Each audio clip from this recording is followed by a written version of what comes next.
ওই যে আমাদের খাওয়া দাওয়া করবো, ইন্দারাতে পানি ভরে নিয়ে আসছে বান্দারা হাতে করে বোতল। আর আমাদের সেন্টারিং হয়ে গেল, পুরো সেন্টারিং রেডি হয়ে গিয়েছে। এদিকে ভীম পুরো রেডি। আর এই যে কাম্বি পাতানো হয়ে গেল, 1 সেট 2 সেট 3 সেট কাম্বি পাতানো হয়ে গেল। একটা একটা ভীমই 5টা করে রড,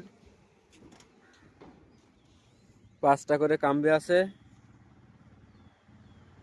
বড় ভীম 3টে আছে, বড় ভীম 3টের মাল পাতানো হয়ে গেল। খাওয়া দাওয়া করে এসে বাঁধতে হবে।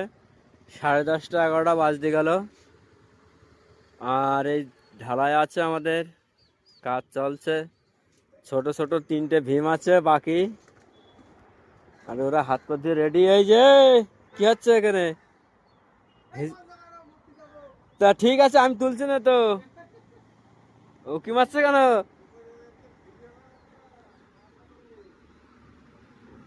এই ভিডিওগুলো যদি পরে দেখবা কত ভালো